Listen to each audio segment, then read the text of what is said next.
right, what's going on, everybody? Welcome to the Black and Gold. This is HiBruiNation, the unofficial home of your Boston Bruins. I'm Goosey, and as always, I am joined by one half the Brute Squad in Higgs Biggie. We still can't get that damn Ric Flair thing right. Honestly, I think at this point we might as well just intentionally fuck it up and keep it rolling. I think it'd be more shocking if it actually worked. I literally turned off the repeat for it, and it still goes on. That's mind-boggling to me. That's crazy. I'm just like, all right, I thought I stopped it, but it just wanted to keep going.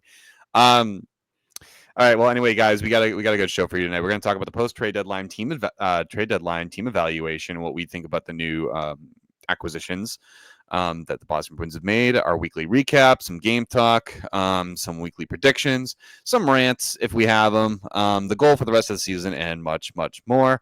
Higgy, how we doing? I know that we screwed up or continuously screw up the opening, but outside of that,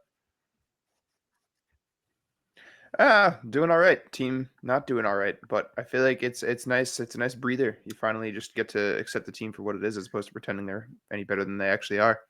How about you? Is it bad to say that I'm willing to kind of concede the point that we're at least a 500 team, despite the crap they've been playing and what they've been doing? If there's any positive to kind of take out of this season, for what we'll call it, it's that they're 500. They won't be soon, but as of right now, they're 500. I'll take it right now. Technically above, because they love to lose in overtime. So what are we? It's like the flat 500 for wins losses, but then I think we're slightly above 500 in the points percentage, right? But yeah, it's like they had some borrowed time early on, and it's just been like a slow regression back towards the 500 point. Yeah. It's just I don't know. Look at the road number too. It's just bad. It's just all around bad. And your response is exactly what this team makes you feel this year. It's just yeah. Well, there's just I don't know. It's hard to find an excuse for it. There's just saying like you expected the team, or the expectation of the team this year was that they were at minimum a playoff team. No one knew what else that they were going to be. We didn't know what their ceiling was. It all was contingent upon how the new guys that came in were going to play. And right now, or at least, as of late, they've started to look like that. Elias Lindholm has started to be more, visible on the ice. Zadorov has been more visible on the ice. And it's been ever since the trade deadline where you could argue that this has been more or less noticeable by them. Whether or not it's because it's that late season grind, I don't know. But I'd argue that they're starting to become more visible. Living up to the contract value, we can still debate that. But visibility has increased for sure. Yeah, I agree with that. And it's almost like it's like you want to shake them a little bit and say now is when you show up. It's like where you've been the whole time. It's like you showed up a little earlier, you might be getting some help at the deadline versus watching a bunch of actual key parts of the lineup walk. But yeah, it's nice, if nothing else, to watch and sort of think towards what next year is going to look like now. So seeing guys like Lindholm and Zadorov, and then obviously we'll get into it, but some of the new additions to the lineup, to see what they can do and see what you think you might get out of them in the future, at least gives you something to look for the rest of the season. We had 4 games since the trade deadline. We had Tampa Bay the day after, Florida, Ottawa, then Tampa Bay again. 2 straight wins, which you would kind of think after trading your captain. It's like getting that firing coach bump, right? Like, you have this huge roster overhaul. And, I don't think anyone anticipated the Bruins to beat Tampa or Florida, after the trade deadline, with especially what they gave up. And losing Brad Marchand, a couple other key players like Brandon Carlo, Charlie Coyle. Say what you want, but those are big guys. But they came out and, they played. Casey Middlestat, great. He had 3 games. Not 3 games. 3 points in, I believe, 4 games. Yoki Haru, I don't think he's had many points or if anything of that nature, but he's played very well defensively. He looks like he's going to be a good fit with Boston. And Nustinadov, crazy. Love him. Love his game. So he's probably been the funnest thing to see so far, which has been great. And honestly, if I don't know if you've seen any of the chatter online, but Minnesota Wild fans are like losing their shit over him, specifically saying that Guerin got fleeced. So they're saying that he, like him as a player, was just mismanaged in Minnesota and should have gotten more opportunities anyway. So they're actually pissed that he was given up in that trade. So there could be something there. Like I'm not saying I don't think he's going to be like a crazy top tier talent, but I don't think this is a aberration either. Like I think this is the type of thing you can start to expect from this guy. Well, right now the big question I think going into the offseason too is, you know, where are the Bruins having problems, right? And I think right now your second line is going to be your biggest issue going into next season. You know, you can't plan to, in my eyes, you can't plan too far ahead, like enough. You know, I think looking at it, you have a good first line, I think, in potentially Zacha, Middlestat, and Pasternak, because I mean those three look like they've been gelling pretty well.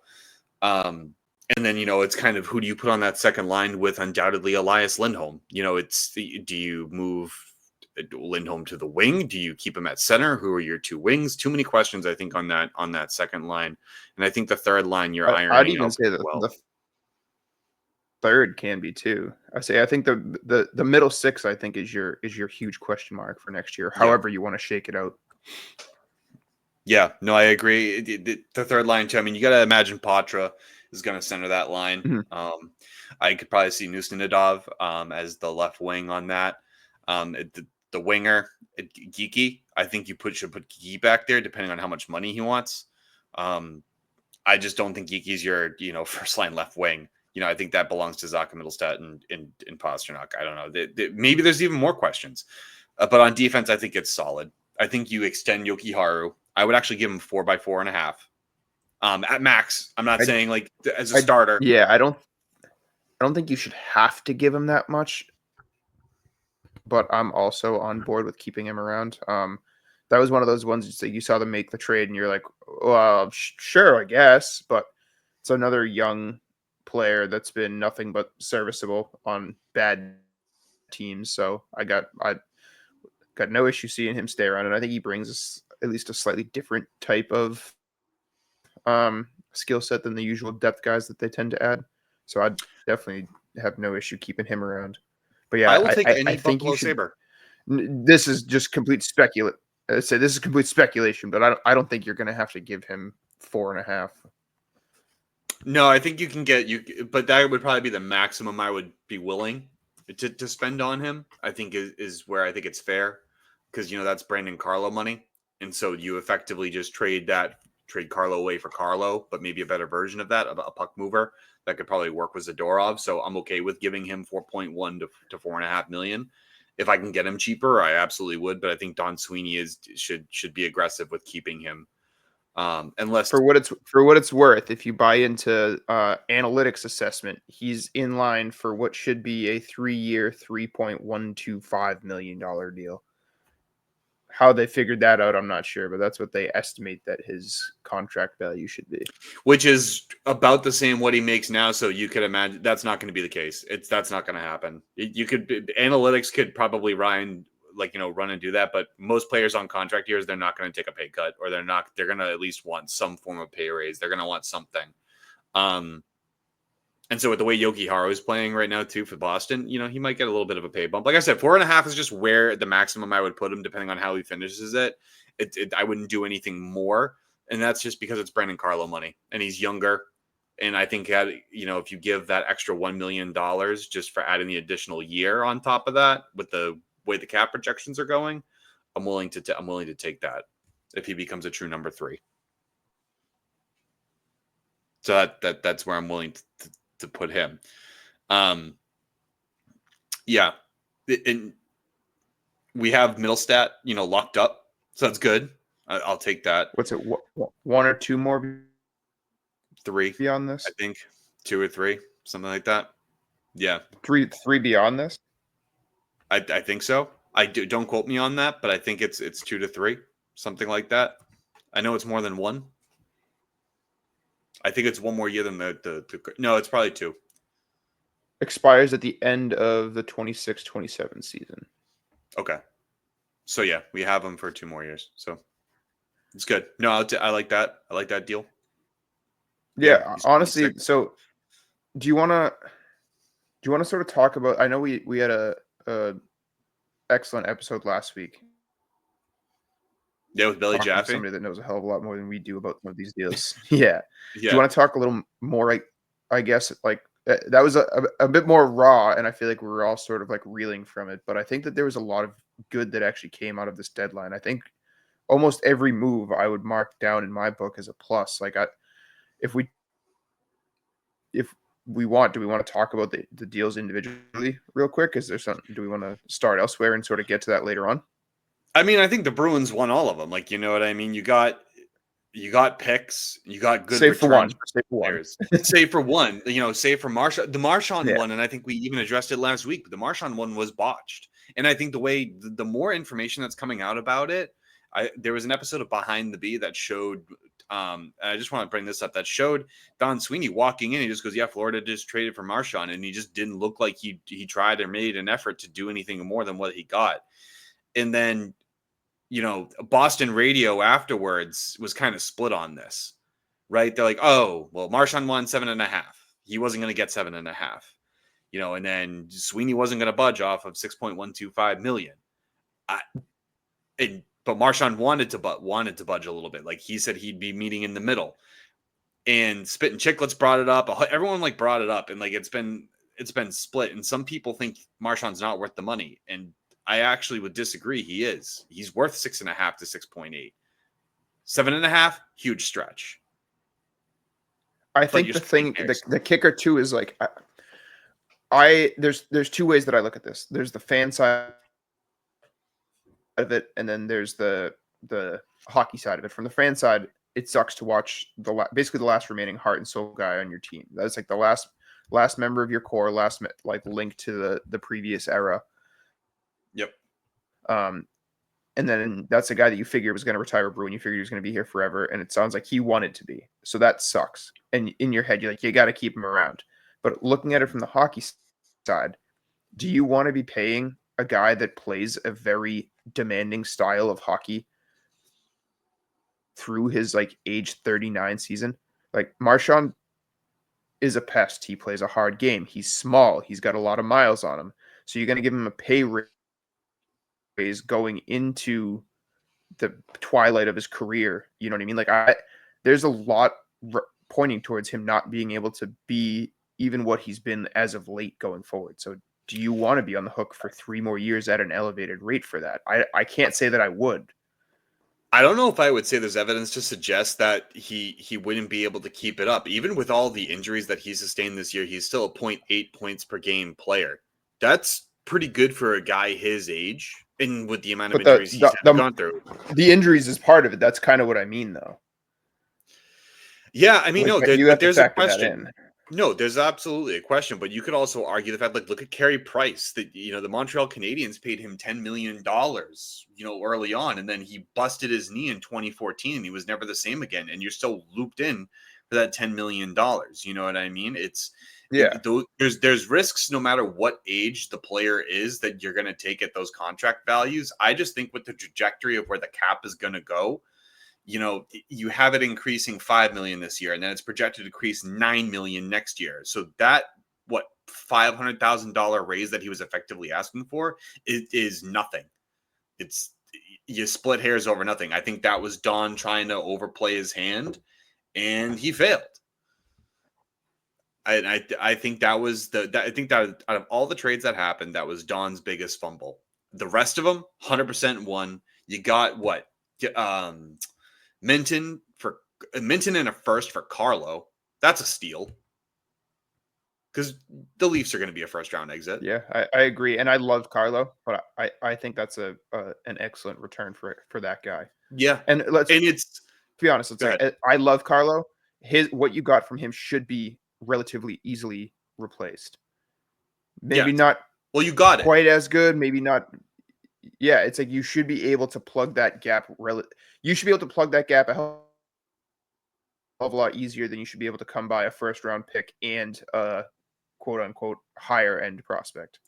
I think they already had that in Zadorov. They already had a replacement for Carlo and Zadorov as a shutdown defenseman, a big guy that played shutdown heavy.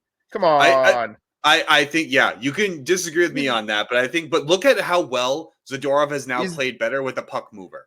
Carlo wasn't really a puck mover to me. He was but another two-way shutdown guy. But now you have Yuki Haru, who's taking it and driving it on that.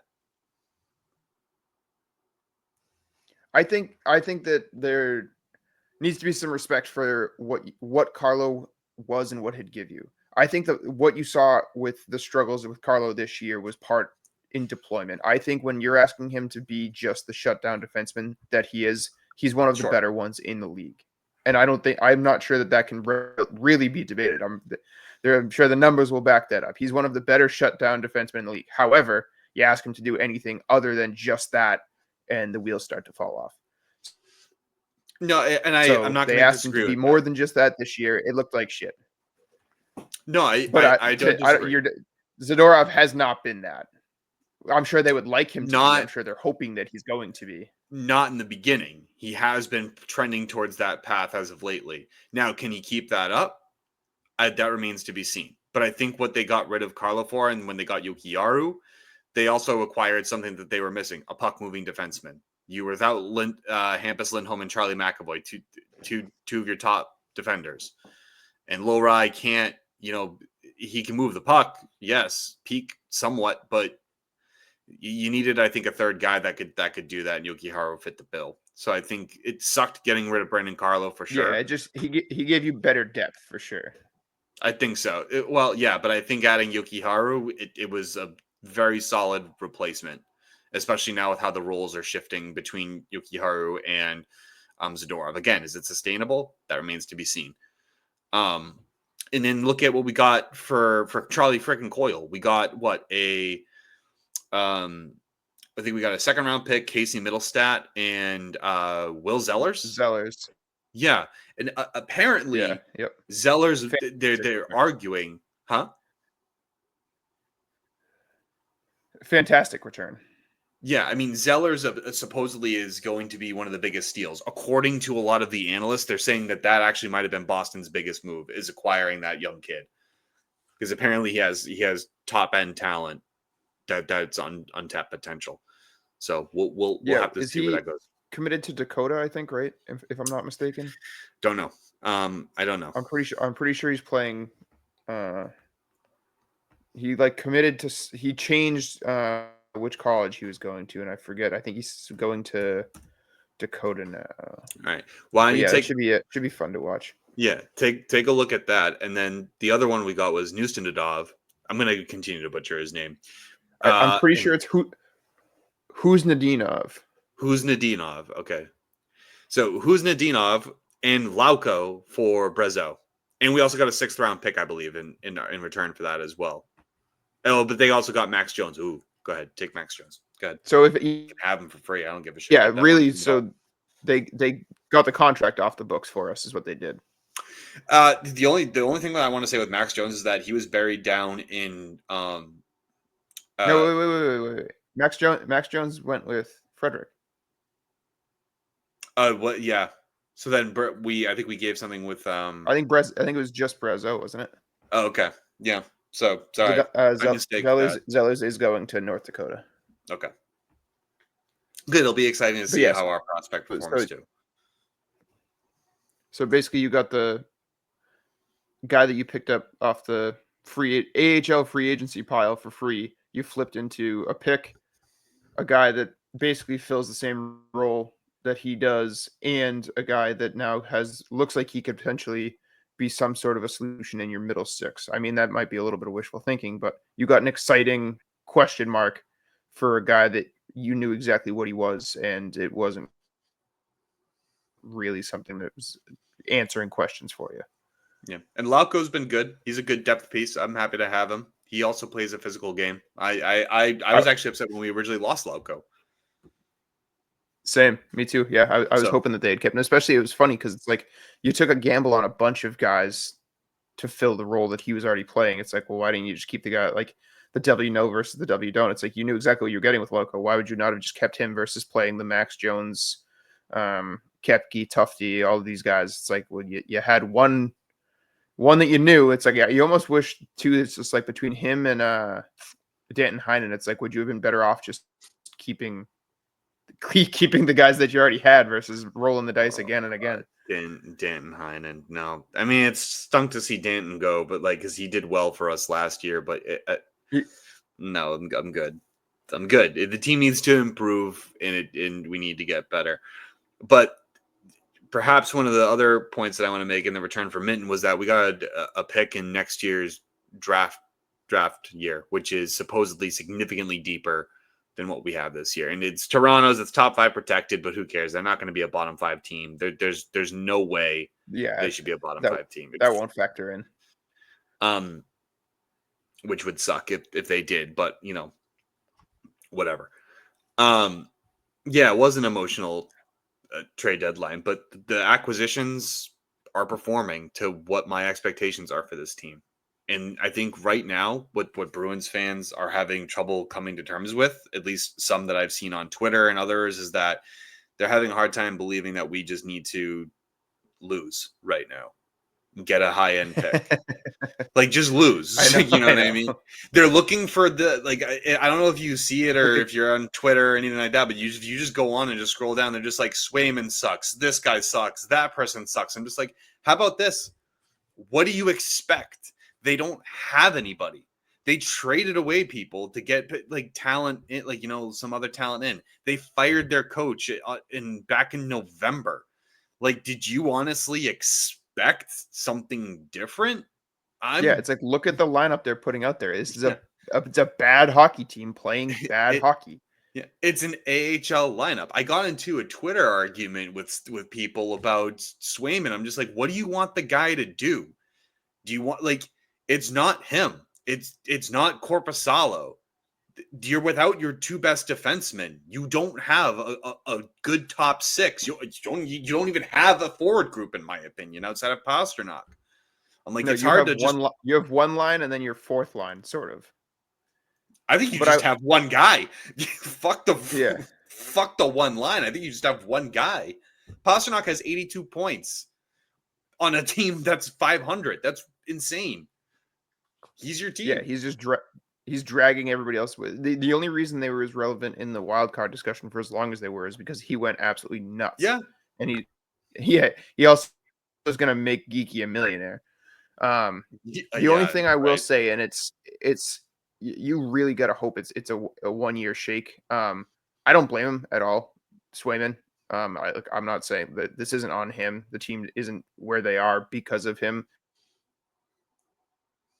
But when you get locked up that long for that much money, you got to kind of hope that guy can prop you up a little bit. And that hasn't been it for him this year. Like, even on a team this bad, you'd be hoping that he's sitting at like a 907, 908, not a, what's he like, 895 right now? He is on even strength. He is. His even strength save percentage is 909 or 908. It's the penalties have killed him. The team defense is killed. Listen, and I'm not saying, the team defense is awful. Yeah, and I'm not excusing Swain. I'm not saying like he hasn't let up soft goals. I'm not saying he hasn't had bad games. Of course he's had bad games. But when your entire team in front of you has had an entirely bad season, I'm willing to forgive you having a bad game, because you having a bad game or letting in some soft goals is likely a result of you just having a bad product in front of you. Like, I'm willing to forgive you a little bit. I'm also willing to forgive Korpisalo. Are there ones that I wish they've had? Yeah, of course. I'm going to wish, like, yeah, they had that. They should have had that goal. Absolutely. But at the end of the day, at the end of the game, I'm going to look at that entire team roster. I'm going to be like, I'm just looking at everyone and saying that you literally just look at it and say, what do you expect? And on your point too, hoping that this is just a down year, I kept referencing in that debate I was having UC Saros. $7.75 million is what he signed for.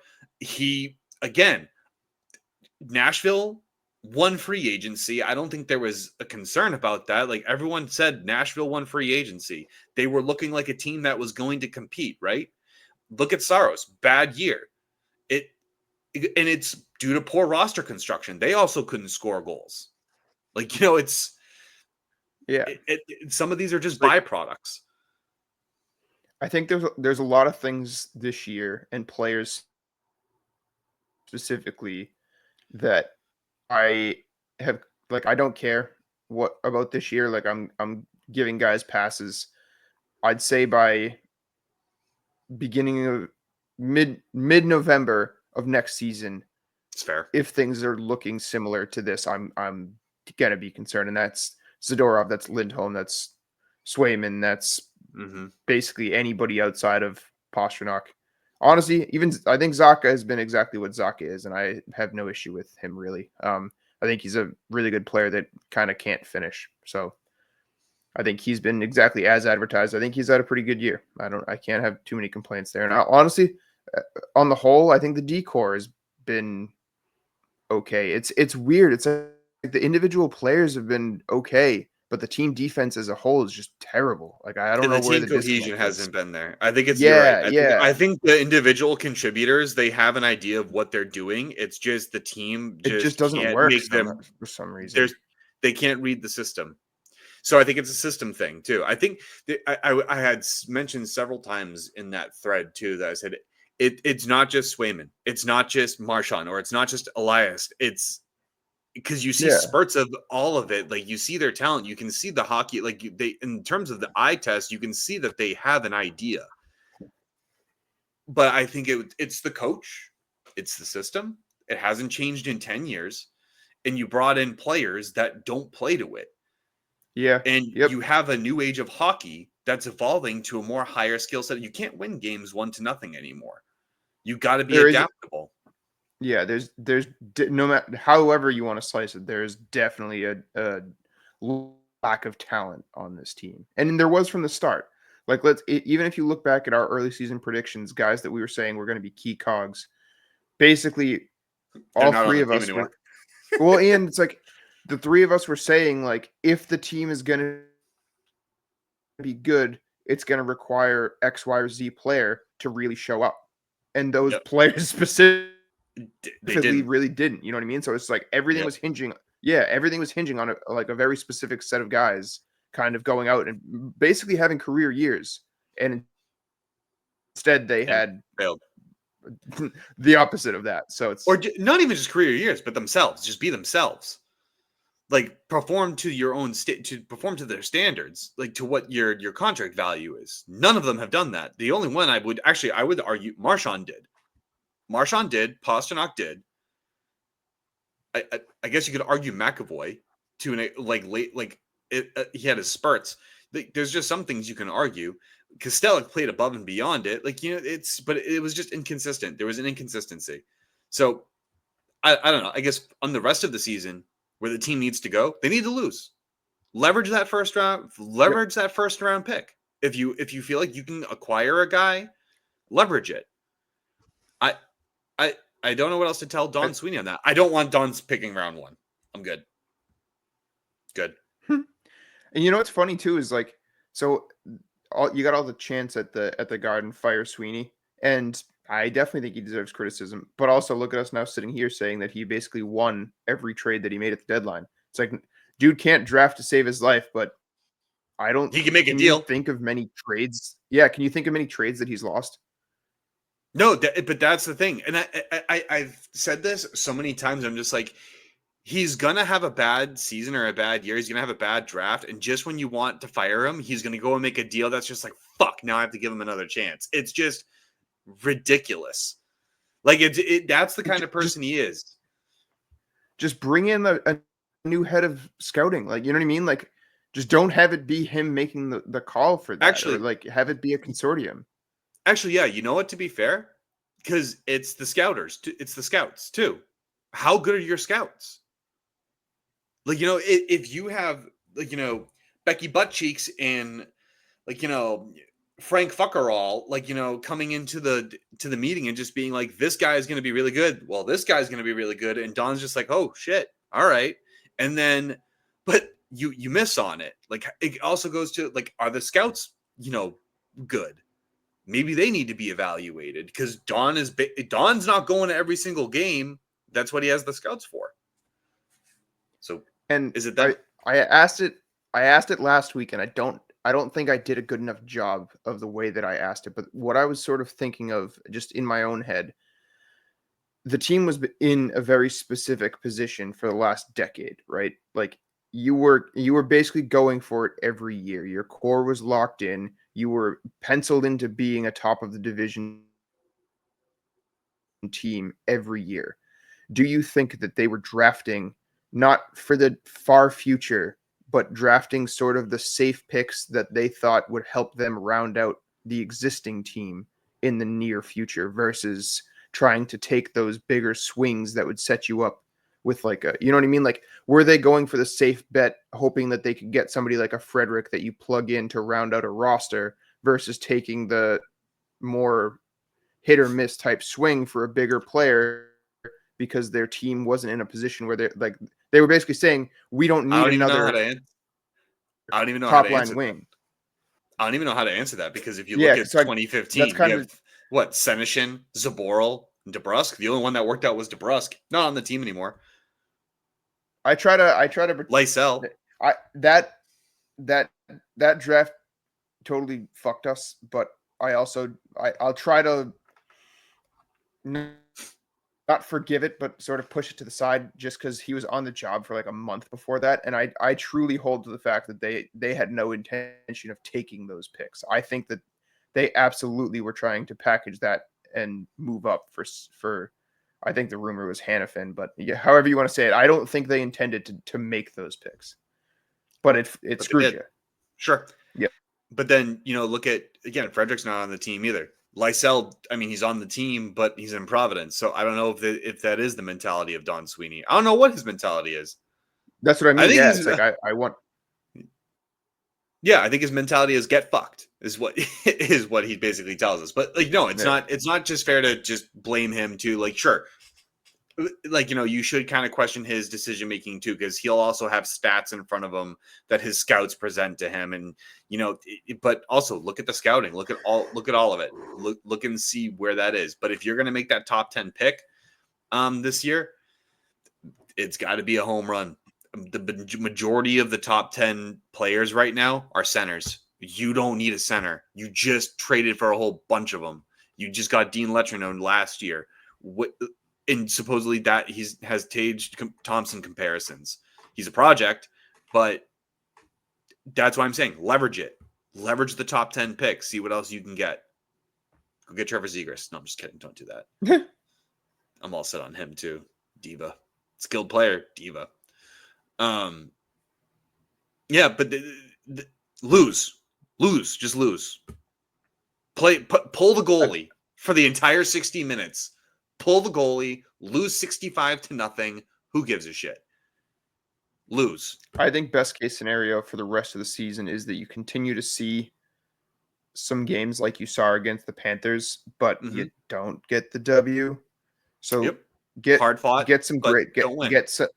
start to get some chemistry for some of these newer guys. Start to really see what you have and see what you need to address, what gaps you might be able to actually fill with some of these new additions, and then go from there. But yeah, I don't need to see too many more W's popping up on the sheet. And that's Good. as somebody that wants to watch this team, I don't need to see a win. Florida was awesome. The Tampa game was awesome. Not the one that happened the other day, but last week, yeah, that was awesome. Right after the deadline. 4-0 win. Yeah, 4-0 win. 3 over Tampa. 3-2 win over Florida. Yeah, I'll take that. 6-3 loss to Ottawa. I wanted to punch myself in the face, and then the 6-2 loss against Tampa. I mean, I saw it coming, but Christ, I wanted to just, I had zero expectations going into those games. So whatever. Screw it. Fuck it. Just fuck it, dude. Like that's where I'm at. I'm not mad I'm still going to be a Bruins fan at the end of the day, but these are my expectations. Lose. Don't care. Lose. Yeah. I'm a 2025 Did I say it enough Bruins times? fan now. Yeah. I am on the Bruins I'm on the 2025 Bruins bandwagon for losing. Lose. I could say it all podcast for if I just had this podcast to myself, I would just be saying lose for 40 minutes straight. Get a top 10 pick. Also, what you said too, work on team cohesion. Reestablish the culture. Yeah. You're going to need to now. It's gone. The last remnants of it you're basically you're not starting from scratch, but you're close to it. Yeah, pretty much. There is no one from the 2011 Stanley Cup championship on that team anymore. Rumor has it Bergeron is still around, just consulting, doing some stuff. Dano Char is around consulting, doing some stuff, but now the actual player gone. You now have no one on that team that has won a Stanley Cup. So I bet you that's someone that they might look for in the offseason. Because an interesting stat, I think the last time a team won without a member of someone who had the Stanley Cup on it was like in the 90s. Or a long, I can't even remember. But, you know, I'm a superstitious guy. I'm a sports guy. Lose. Just lose. That's my goal. I don't know. Is there anything really different that you could say about it? No, Also, I don't see you don't see much you're gonna gain from like everybody that's saying like, oh, they can still squeak into the wild card. It's like, what does that gain you? Why? Really? Fuck off. Like nothing. Literally nothing. Yeah, it's like I don't need that. What? Yeah. Why do you want that? I've even said that. I've argued. People are just like, they still have a chance at what? Losing? Yeah. So what? Or it's like for what? Yeah, it's like. Yeah, so they get into the playoffs and they get swept or gentleman's sweep. Oh, had fun. Thanks. So I get more. Yeah. I get 5 games of frustration. Awesome. Yeah, exactly. I got to be angry for another week. Yeah. So my blood pressure gets to go up during the playoffs, which it does anyway when the team is good. So now you're just going to elevate that for me. I won't even make it past this. I'm already balding enough as it is, let alone now I have to watch this fucking bum ass team squeak into the wild card, and then you're going to tell me, oh yeah, they should have lost. Well, yeah, well, hindsight's 2020, right? Thank you, Billy Jaffe, the famous Billy Jaffe. Yeah. Go get and swept, I don't mean to say that. and then have like the 17th pick. It's like, thanks, wonderful, awesome. Yeah. And forgive me, Billy. I don't mean to say that so sarcastically. You just bullied me last week, so I need to get back at you a little bit. So, no, it's fine. The Winnipeg take was a bad take. I'll admit that. So just to heap on you, did you see that Brock Nelson vetoed a trade to Winnipeg because he didn't want to go there? No. But thanks. That makes me feel a whole lot better. The Jets tried to get Brock Nelson, and he's like, nope. He said, Cam said, I don't want to go there, so I'm not going there. Oh, man. No, it's, yeah. For fans who actually just want to see the shit show continue, you must be masochists. Because I can't wait for the season to be over. I'm rooting for Colorado to win the Stanley Cup because Coyle's on there. Coyle's my favorite player. I just can't root for the Panthers. I don't know why. There's no one on the Panthers I hate outside of Sam Bennett, but they won the cup. Good. Their fans only started existing, in 2022? Congratulations. Oh, come on. So we'll continue to hate the guys that left too. We can still hate Montour. We can still hate Cousins. Oh, Lomborg. Yeah. No, I don't hate Brandon Montour. Nothing wrong with him. I didn't mind him. Didn't care enough for that. No. But get a top 10 pick, leverage it, go get what you need to do in the offseason. The free agent class is not that talented, so figure it out. And I don't know.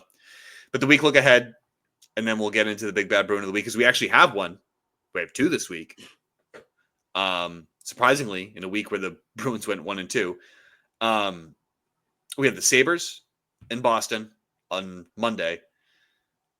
Which if you're listening to this, it would be, tonight. Tonight meaning the time you listen to it. I'm just not going to confuse people by saying that. We have the Knights on Thursday, Sharks on Saturday, Kings Sunday. That is the West Coast road trip that we will be doing. Vogel and I have the same predictions. It's a win, loss, win, loss. So it's going back and forth. Higgy, what do you got? I got win, loss. You really partially just because I got to change it up. I say I could see for some reason I could see them going out there and having some jump in the Knights game, and then the Sharks I could just see coming in and shutting them up, and then I don't like it versus the Kings, but mostly just for some differentiation. But if it was honestly, and if the first game was anybody but the Sabres, I'd be taking a loss there too. You know what? Hey, we lost 1 game to the Sabres this year. You know what? I think we'll win against the Sabres, but I think honestly we will win one of those 3 games in the West Coast road trip. Yeah. But I don't think we have a chance of beating the Kings or the Knights. But who knows? Maybe Aiden Hill slips on a banana peel and just they need to run with it an e-bug. I don't know. Speaking of the competition, by the way, you are now in last place. You got to pick it up. Didn't I beat you guys last week?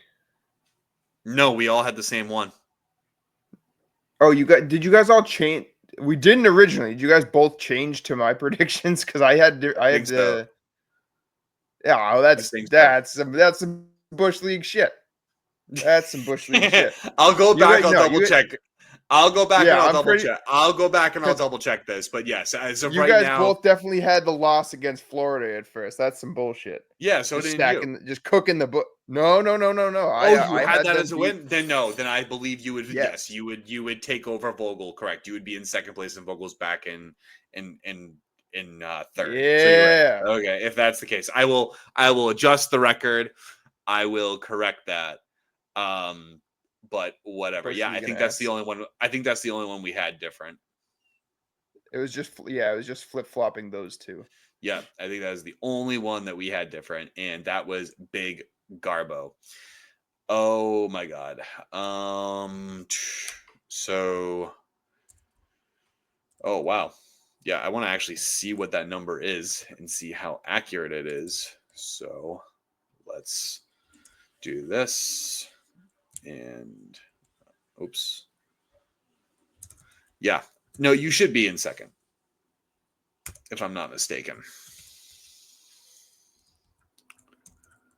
We also jumped around. We still got to. You aren't. BBB. You won't believe this. You actually aren't. By 0.32%. No, it's probably. I would say it's got to be. Yeah, I'm sure it's like some small. Yeah, that's why I got to keep the picks different. I know you guys had yours posted up before me, so I had to make some rationale. It's like I'm not gonna make up any ground by picking the same. No, I know. I agree with you. Same shit. All right, let's mention the Big Bad Bruin, and then we'll get out of here. Was really kind of hard to kind of pick one, but we'll get into it.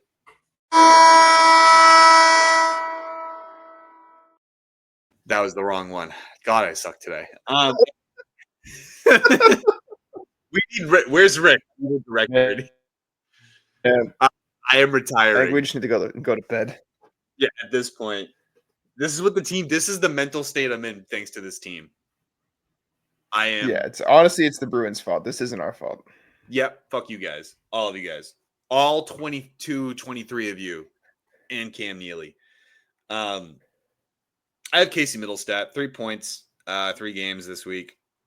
I think he's fitting in well. I think he's been playing well up and down the lineup. It's kind of not fair though. Kind of an expectation I kind of had for a player like him, that he needed to elevate his play, and he has shown to do that. But yeah, he's kind of started off real strong. What do you got? I like that pick, and I could definitely be persuaded that way as well. I think anytime you see somebody new come in and sort of be able to sort of step in, fill a groove, give you a different look than you've had, it's hard not to get excited, which is why I ended up actually going with Murat Huznadinov, a guy that I would assume most fans basically had zero expectations for, because I don't know about you, literally never heard of this guy in my life. Nope, but the way that they've deployed him and the way that he just, one, fast as fuck, and two, it seems like he's willing to try to make things happen. And I feel like that's just not something we've had. So that goal that he had was phenomenal, the first one. And then he just gets the second goal that he gets is just like something that you make happen by being willing to hold on to the puck a little longer and just get pucks on net. So I think already he's been more exciting than a lot of what we've seen this year. So if nothing else, thanks for giving me something to watch. Yeah, I could agree to that too. I think it honestly, any one of the acquisitions currently. Yeah, pretty much. Even, I mean, he's not up in the NHL yet with Boston, but Fraser Minten, 4 points in 3 games played. Ironically, they all came in one game. In the same game. but if you look at it, he also had to adjust to the team. He had to get used to it. If he goes out next game and gets situation settled out, and Yeah. If he goes out next game and gets 2-3 points, I'm gonna say that's good. That's consistency, and he's now ingrained in the process. So I think that's good. No, so big huge credit to that. I like Husnudinov. Yeah, great picks. Honestly, 2 big bad Bruins. Hard to This argue is the against it. first week in a little while that we've actually like been excited about who we picked as the big bad Bruin. So Bruins fans can be down bad right now. They can be upset right now. I'm not going to be upset about that. Like, team sucks right now. But if you look at the acquisitions we made, look forward to next season. Like, you need to. This season's a loss. That's fine. But let's get excited about what could potentially come next season. Huge roster reset, likely new coach. We'll probably touch upon that in a later episode because I think that's going to be coming. And yeah, honestly, guys, go Bruins. Fuck it, dude. Like, just lose the rest of the season. Again, I can't stress enough. Lose. Don't go too hard. Don't go too hard, Bruins. Yeah, but yeah. Go lowercase. Go Bruins. Win, but don't win a lot. Like, maybe win 2 or 3 games. That's it. A little bit. Lose the rest. I don't give a shit. Lose the rest. Like, I don't care. If we play beat Montreal. If we play Montreal again, beat Montreal. That's it. That's it. I don't care about anybody else. If we play Montreal again, beat Montreal. I don't give a shit about anything else. Sorry, Rick. Just beat Montreal. All right. Higgs, final thoughts. I feel like I don't have much. I mean, it's been hard this season to lock the fuck in. So, we're getting through it. Get through it. It's fine. Pain. Life is pain. All right. Ladies and gentlemen, that's going to do it for episode 35. Thank you guys so much for tuning in. Don't forget to go check out HiBruiNation.com for all our blogs, pre-games, post-games, and much, much more. You can connect with us, actually, through Twitter, Bluesky, and our website to submit your thoughts by sending us a voice memo or direct message us. We're happy to hear from you. Comment on this video even. Let us know if you guys think we're right, if we think we're overreacting, underreacting, whatever. About how much Higgy looks like Murph from Impractical Jokers. We love to hear that. Fuck you. Remember to subscribe to all of our platforms. And as always, we love you guys. And until next time, go Bruins.